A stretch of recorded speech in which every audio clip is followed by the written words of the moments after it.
हाँ जी भाई साहब, एसएससी जीडी में एक भर्ती जा रही है तो दूसरी भर्ती तुरंत आ रही है। एसएससी का कैलेंडर आप शायद देख चुके होंगे। जिन अभ्यर्थियों ने अभी तक एसएससी का कैलेंडर नहीं देखा है, यानी एसएससी जीडी के फॉर्म कब से शुरू हैं, तो उन सभी के लिए महत्वपूर्ण वीडियो है जिनको एसएससी जीडी की नई भर्ती का नहीं पता है। 2026-27 की जो हमारी भर्ती है, जो कि आपका कैलेंडर जारी हो चुका है, सारी जानकारी इस वीडियो में हम लेंगे। प्लस हम ये भी जानेंगे कि आपकी उम्र सीमा कब से कब तक ली जाएगी और ऑनलाइन फॉर्म से लेकर के आपका एग्जाम कब लगेगा। वैसे तो आपको सबको पता है कि हर विभाग में, विभाग का मतलब मेरा डिपार्टमेंट से है, जैसे सीआईएसएफ यानी जितनी भी पैरामिलिट्री है, CISF, ITBP, Assam rifle, BSF, CRPF, है ना, आईटीबीपी, हर एक किसी में आप देख रहे होगे इस समय जबरदस्त वैकेंसी है। क्योंकि बॉर्डर पे सिक्योरिटी के साथ साथ हमारे देश में जो इंटरनल हमारी सुरक्षा है, आंतरिक सुरक्षा है, उसको मेंटेन करने के लिए सरकार लगातार जोर दे रही है कि भैया पैरामिलिट्री बढ़ाओ। और सीआईएसएफ का तो जबरदस्त आप रोल देख रहे होंगे, 60,000 पदों पर लगातार रिक्तियों की संख्या जारी करती रही है सरकार भी और सीआईएसएफ भी। बीएसएफ में भी 20,000, अलग अलग बहुत सारे। तो इसमें जो हमारे पद होंगे वो कितने होंगे, योग्यता क्या रहेगी, सारी जानकारी मैं आपके साथ साझा करूंगा।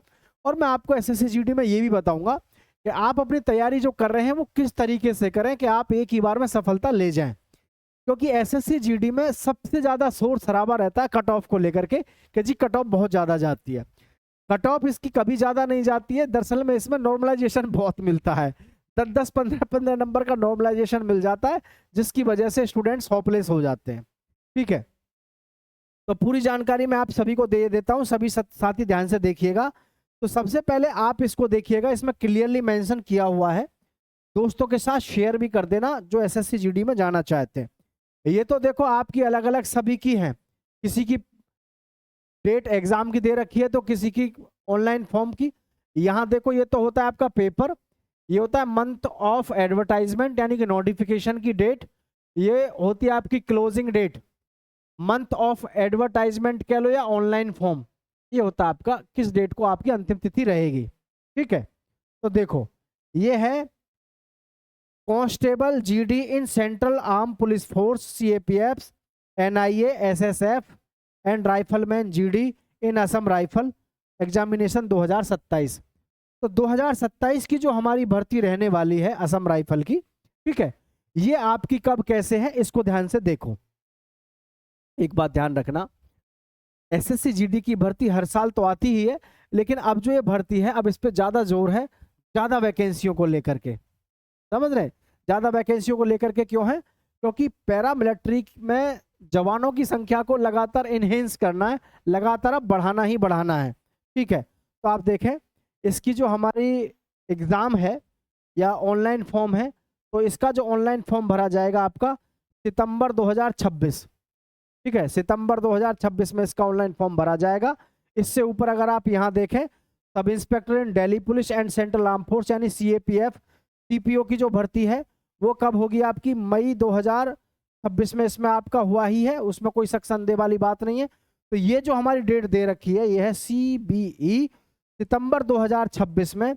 और जी जो लास्ट डेट रहेगी आपकी वो होगी अक्टूबर 2026, समझ पा रहे हैं, अक्टूबर 2026। और जो इसका एग्जाम लगेगा, डेट ऑफ एग्जामिनेशन, जो हमारा डेट है एग्जाम का वो कब है, जनवरी और मार्च।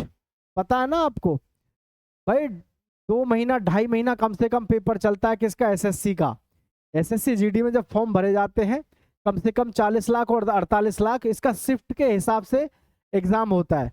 हालांकि यूपी पुलिस में भी इतने ही फॉर्म भरे जाते हैं, लेकिन यूपी पुलिस की खूबसूरती ये है वो आपका जो एग्जाम होता है 3 दिन में निपटवा लेती है, क्योंकि उसका ऑफलाइन एग्जाम होता है। ठीक है, और ये होता है आपका ऑनलाइन। तो ऑनलाइन में आप जानते हैं भाई सेंटर कम है कंप्यूटर वाले, जिसकी वजह से समय ज्यादा लगता है। ठीक है, और यूपी पुलिस का योगी जी की आप एक खास बात देख ही रहे हो, बड़े शानदार तरीके से पेपर हो रहे हैं, बड़ी शांति के साथ में, ना कोई गड़बड़ाहट है ना कोई किसी के बीच में झलझलाहट है। ठीक है, यहां मैं आपको अब सारी जानकारी दे देता हूं, देखो ध्यान से। SSC GD 2026-27 new recruitment full details में आपको देखें। आपकी जो योग्यता है, ठीक है, ध्यान दें सभी साथी, आपकी जो योग्यता है वो मात्र आप कितने होने चाहिए, 10वीं पास आप होने चाहिए, मात्र 10वीं पास, ठीक है। ज्यादा दिमाग मत लगाओ, बस आप कितने होने चाहिए, 10वीं पास आप होने चाहिए, ठीक है। और हाँ, जो बच्चे 10वीं क्लास में पढ़ रहे हैं वो बच्चे इसमें फॉर्म नहीं डाल सकते। कभी आप ये सोचे कि जी मैं तो अभी 10वीं अब की बार कर रहा हूँ, मेरा रिजल्ट नहीं आया, क्या मैं फॉर्म डाल सकता हूँ? जो 10वीं क्लास में पढ़ रहे हैं वो फॉर्म नहीं डाल सकते, आपका रिजल्ट आया हुआ होना चाहिए, ठीक है। एज लिमिट देख लो, जो आपकी जनरल कैटेगरी है इसकी उम्र सीमा 18 से 23 वर्ष रहती है। एज रिलैक्सेशन रहता है ओबीसी को 3 वर्ष का, ठीक है, यानी कि आपकी उम्र सीमा 26 वर्ष रहती है ओबीसी की। एससी एसटी को 5 वर्ष का मिलता है और उम्र सीमा हो जाती है 28 वर्ष, ठीक है, 28 वर्ष हो जाती है उम्र सीमा एससी और एसटी की। और एक्स सर्विसमैन जो है इनको 3 साल की beyond their actual service duration, इनकी जो एक्चुअल ड्यूरेशन होती है ना सर्विस की, सर्विस के बाद में 3 साल की और छूट मिल जाती है फिर इनको। मतलब जैसे मान के चलो कोई भी साथी हमारा 2023 में या 24 में रिटायर्ड हुआ है, तो 2024 में आप रिटायर हुए, ध्यान देना, तो रिटायर्ड होने के बाद आपको 3 साल की छूट मिलती है, यानी कि आप 2025 में भर्ती देख सको, 2026 में देख सको और 2027 में, तो 3 साल तक आप जो है भर्ती लगातार देख सकते हो। फिर उसके बाद में आपको मौका नहीं मिलता है, ठीक है भाई। अरे भैया एक नौकरी करके आगे एक्समैन दोबारा क्यों करो, किसी की नौकरी खाली रहने दे करो सीट वगैरह, ठीक है। चले आगे, तो एज कैलकुलेशन जो होगी आपकी, एज देख लो यहाँ पर सभी साथी, ये देखो एज है आपकी, ये तो है, ये जो है 1980 से 1989, ये तो है आपकी इनकी सिपाही जो एक्समैन है, एक्स सर्विसमैन की 1980 से शुरू होगी। और जो डेट कैलकुलेट होगी बिटवीन 2/1/1998 से 1/1/2008 के बीच में जो भी है वो इसमें अपना ऑनलाइन फॉर्म डाल पाएंगे, ठीक है, जो भी युवा साथी हैं, ठीक है। और किसी प्रकार का कोई वेरिएशन होगा तो हम आपको बता देंगे, एक्सपेक्टेड है अपनी तरफ से, ठीक है। चलिए मैं आगे बढ़ जाता हूँ। आगे की कहानी कुछ इस प्रकार से है, आप यहाँ देख सकते हैं, वो सारी कहानी आपने देखी। तो इसमें देखें 51,000 पद तो हैं आपके पैरामिलिट्री के, और जी रेलवे प्रोटेक्शन फोर्स यानी कि आरपीएफ, ठीक है, आरपीएफ के जो उम्मीद है, आरपीएफ की भर्ती की अब की बार वो इसी में आने की उम्मीद है, जिसमें लगभग 9600 पद बताए जा रहे हैं। तो ये भी शायद इसी के साथ में आएंगे, तो कुल मिलाकर के आप देखेंगे तो ये पद हो जाएंगे आपके अप्रोक्स, राउंड फिगर में बात करूं 60,000 के आसपास आपको पद मिल जाएंगे, ठीक है। इसमें एक चीज और बताना चाहूंगा, जो भी युवा साथी इसकी तैयारी करेंगे भाई, आरपीएफ की लंबाई है वो 170 सेंटीमीटर कर दी है, ठीक है। और जो एज लिमिट है आरपीएफ की वो भी आपकी क्या है, एसएससी जीडी, यानी कि सेम टू सेम कर दी है, एसएससी जीडी की और आरपीएफ का सेम कर दिया है सिस्टम। पीछे आपको हमने नोटिफिकेशन लगातार दिखाया था, तो ये आपको कोई किसी को और कोई दिक्कत हो तो वो बता देना, वो भी हम आपको बता देंगे। ऐसा भी हो सकता है कि आरपीएफ की भर्ती अलग से आ जाए, लेकिन अभी ज़्यादातर आंकड़े यही है कि एसएससी जीडी सीएपीएफ की तर्ज पे ही आपकी जो है इसमें भर्ती चलेगी, ठीक है। तो भाई देखो, आपके जो ऑनलाइन फॉर्म भरे जाने की एक्सपेक्टेड डेट है, जैसा कि मैंने आपको यहाँ पर बताया था, ये देख सकते हैं आप इधर, ऑनलाइन फॉर्म भरने की जो एक्सपेक्टेड डेट है आपकी सितंबर 2026, ये इन्होंने जो कैलेंडर में जारी कर रखा है। तो आपका जो ऑनलाइन फॉर्म भरा जाएगा वो सितंबर 2026 में, और जी आपका जो लास्ट डेट रहेगा वो अक्टूबर 2026 में। रिटन एग्ज़ाम जो लगेगा वो जनवरी से मार्च में। ये लंबा चलता है क्योंकि जैसे 40 लाख युवाओं ने इसमें फॉर्म भर दिया, तो भैया online form sorry online test कराने के लिए लैब भी तो चाहिए, इतनी लैब है नहीं, थोड़ा थोड़ा करके नंबर आता है, समझ पा रहे हैं। तो लैबों की संख्या बढ़ाई जा रही है, तो इसमें ऑनलाइन आपका टेस्ट होगा तो उसमें थोड़ा टाइम लगता है, इस वजह से जनवरी से लेकर के लगभग मार्च के बीच तक आपको इसमें देखने को मिल जाता है। जनवरी से लगभग मार्च के बीच में इतने समय आपका ये पेपर चलेगा 2027 में, ठीक है। कोई समस्या तो नहीं है ना। चलिए आगे बढ़ जाते हैं। अब सबसे पहले होगा आपका सीबीटी, यानी कि पहले होगा कंप्यूटर बेस्ड टेस्ट, जिसमें आपके 80 प्रश्न होंगे। 80 प्रश्न में हिंदी और जी इंग्लिश। हिंदी इंग्लिश के होंगे आपके 20 प्रश्न, ठीक है भाई। मैथ्स के होंगे आपके 20 प्रश्न, और रीजनिंग के होंगे 20 प्रश्न, और जीके जीएस के होंगे आपके कितने बेटा 20 प्रश्न। टोटल प्रश्न आपके कितने होते हैं 80, और एक प्रश्न होता है 2 नंबर का, तो पूरा पेपर होता है आपका 160 नंबर का। 160 मार्क्स का आपका ये पूरा पेपर होता है, ये आपको ध्यान रखना। 160 मार्क्स का होता है, ठीक है। अब आपका पहले जैसे 80 प्रश्न होंगे ना, ये आपके 80 प्रश्न, पहले आपने एग्जाम दे लिया, फिर आपका फिजिकल होगा, फिर डॉक्यूमेंट वेरिफिकेशन, और फिर मेडिकल एग्जाम। मेडिकल एग्जाम के बाद में फिर आपकी फाइनल कट ऑफ तैयार होती है। और भैया देखो इसमें एक बात ध्यान रखना, फाइनल कट ऑफ बहुत रुलाती है बच्चों को एसएससी जीडी की, है ना।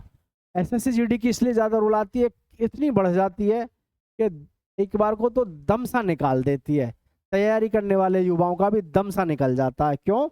एक बात देखो आप, जैसे आपकी कट ऑफ गई 130 पे, और 130 से जब आपकी फाइनल कट ऑफ तैयार हुई 144 पे, तो दम निकल जाता है जब 15 नंबर कम से भी कम प्लस जाती है। तो इसलिए आपका जो स्कोर है वो अच्छा होना चाहिए।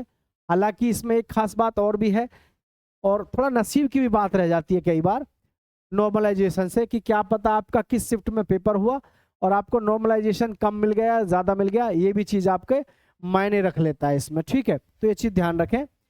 तो ये कट ऑफ आपकी काफ़ी जाती है, लेकिन इसमें आपको नॉर्मलाइजेशन ज़्यादा मिलता है, जिसकी वजह से कट ऑफ में आपको बहुत ज़्यादा अंतर देखने को मिल जाता है, ठीक है। तो नेक्स्ट बढ़ते हैं, exam pattern and selection process देखें। तो जो आपका स्ट्रक्चर है, कंप्यूटर बेस्ड टेस्ट होगा, सीबीटी 80 क्वेश्चन होंगे टोटल, 160 मार्क्स के होंगे, ठीक है। प्रत्येक प्रश्न आपका 2 नंबर का होगा। जनरल इंटेलिजेंस एंड रीजनिंग आपके 20 question, general knowledge and awareness 20 question, mathematics आपका 20 क्वेश्चन, हिंदी या इंग्लिश 20 क्वेश्चन। टोटल प्रश्न होते हैं 80, और 80 प्रश्न आपके होते हैं 160 मार्क्स के, ठीक है। नॉर्मलाइजेशन बहुत अच्छा मिलता है इसमें, 60 मिनट मिलेंगी आपको, नेगेटिव मार्किंग मिलेगी 1/4 की। मतलब 4 प्रश्न अगर आपके गलत हैं तो एक सही प्रश्न जो आपने किया था उसका वो भी आपका एक गलत मान लिया जाएगा, ठीक है। तो ये भी आपको ध्यान रखना है कि नेगेटिव मार्किंग का भी बहुत बड़ा रोल होता है। ज़्यादा से ज़्यादा कोशिश करें कि नेगेटिव मार्किंग आपकी कम ही रहे, ठीक है। फिजिकल फिटनेस टेस्ट, देखो भाई, जैसे जो बच्चे सीबीटी क्लियर कर देंगे, कंप्यूटर बेस्ड टेस्ट को पास कर देंगे, फिर लगेगा उनका फिजिकल। फिजिकल स्टैंडर्ड टेस्ट जो होंगे, हाइट रहेगी मेल और जर्नल, मेल की जर्नल में जो है 170 सेंटीमीटर, एसटी जो मेल कैंडिडेट्स हैं उनकी 162.5 सेंटीमीटर, फीमेल जर्नल और OBC 157 centimetre, ST female 150 centimetre, ST of north east state या अदर्स जो हैं उनका रहता है 147.5 सेंटीमीटर, और जी 152.5 सेंटीमीटर। सीना जो रहेगा आपका 80 सेंटीमीटर प्लस 5 सेंटीमीटर का आपका फुलाव होना ही चाहिए, प्लस 5 सेंटीमीटर का आपका फुलाव होना ही चाहिए। ये बात आपको ध्यान रखनी है साथियों, ठीक है। अब फिजिकल एफिशिएंसी टेस्ट, देखो एक बात ध्यान रखना, एसएससी जीडी में एक बहुत बढ़िया चीज़ ये है, एसएससी जीडी 2027 की भर्ती मान लो या 26 की, एक ही बात है कि भैया इसमें जो फिजिकल होता है ना, कि जो रेस होती है, रेस बहुत आसान है। देखो रेस आसान कैसे है, 5 किलोमीटर की रेस आपको 24 मिनट में मारनी है, और ये 5 किलोमीटर भी नहीं होती, 4800 मीटर की होती है। 4800 मीटर की रेस 24 मिनट में आपको पार करनी होती है, जो बहुत आसान है। और जो फीमेल कैंडिडेट्स हैं, ठीक है, और फीमेल ऑल इंडिया लद्दाख को छोड़ करके 1600 मीटर की रेस इनको 8.5 मिनट में मारनी है। और जी लद्दाख रीजन का था, बाकी सब ये देखें आप, 1600 मीटर की जो रेस है भैया लद्दाख वालों के लिए ध्यान रखना है, लद्दाख वालों के लिए है। 1600 मीटर की रेस इनको 7 मिनट में मारनी है। लड़कियों को 800 मीटर की रेस 5 मिनट में मारनी है। ये कहाँ के हैं? ये लद्दाख के लिए है। कभी यूपी बिहार राजस्थान हरियाणा वाले अपने लिए समझो, ये आपके लिए नहीं है, है ना। अब ये जो हमने सारी चीजें देखी हैं, इसके बाद में एक सस्पेंस आपके मन में सबसे बड़ा जो निकल के आता है, वो निकल के आता है सिर्फ किस चीज का, सर तैयारी कर लेंगे ठीक है, लेकिन तैयारी हम करें किस तरीके से। तो देखो अभी से तैयारी करते रहना, ये ध्यान रखना है आपको, एक चीज का ध्यान रखना है, पहले ही आपको मैं आश्वस्त कर दूं, जैसे आपका लैंग्वेज है हिंदी या इंग्लिश, 20 में से आपको 20 करने का दम होना चाहिए, पहले ही सुन लो।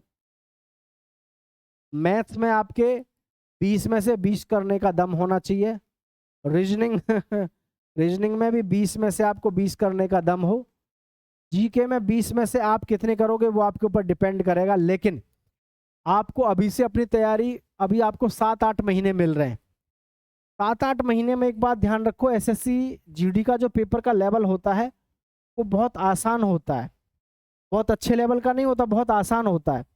अगर आप अभी से ये सोच कर चलोगे कि 20 में से 20 ही करने हैं, तो आप वहां पे 18-18 का स्कोर भी लेके चलोगे ना, ठीक है,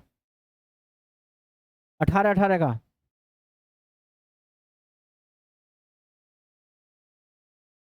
54% तो आपने निकाल दिए यहाँ से, ठीक है, और 54 के बाद में फिर आप कम से कम इसमें से 12% निकाल लो यहाँ से, तो आपका तब बैठ रहा है 66%। तो 66% वाला जो बच्चा है वो सिलेक्शन फिर ले जाएगा, क्योंकि नॉर्मलाइजेशन में ठीक ठाक मिलता है। तो इस वजह से मैंने आपको हर चीज़ के विषय में डिटेल में बताया है, ताकि आपको कोई समस्या ना हो। पहले ही दोबारा से सुन लेना, प्रश्न आपके इसमें कितने हैं, 80 है ना, 80 प्रश्न है इसमें आपके, 80 प्रश्न है, और 80 प्रश्न में से कम आपको टारगेट अपना 70 प्लस प्रश्न का रखना है। अब वो भले ही आप 65 पे रह जाओ, 67 पे रह जाओ, लेकिन टारगेट अपना ये लेके चलना है कि 70 प्लस मुझे वहाँ पे करके आने हैं। जब इतना टारगेट लेके चलोगे तभी आप सफलता पाओगे, भले ही फिर जो है आप थोड़े बहुत कम करें, लेकिन टारगेट आपका हमेशा आपके जो लक्ष्य है उससे कहीं ना कहीं थोड़ा ज़्यादा होना चाहिए। उम्मीद है ये सारी चीज़ आपको समझ में आ गई होगी। सभी साथी इस चीज़ को ध्यान रखें, एसएससी जीडी अपने लिए एक शानदार तोहफा लेके आती है हर साल, और इसमें हजारों की संख्या में युवा साथियों के सपने साकार होते हैं, उनके माँ बाप की भावनाएं जुड़ी होती हैं। अगर आप भी एसएससी जीडी का हिस्सा बनना चाहते हैं तो अभी आपके पास में कम से कम 7 से 8 महीने हैं, ठीक है, 7 से 8 महीने खुद को रगड़ के अच्छे से रख दो और सिलेक्शन ले लो आप, क्योंकि एसएससी जीडी में ही आपको केवल मौका नहीं मिलेगा। अगर आप 6 से 8 महीने तैयारी करोगे, बीच में यूपी पुलिस भी आएगी और आरपीएफ भी आएगी, रेलवे ग्रुप डी, पता नहीं कितनी भर्ती आएंगी, लेकिन आपकी तैयारी जबरदस्त होनी चाहिए। आप सभी का बहुत बहुत धन्यवाद। जय हिंद साथियों।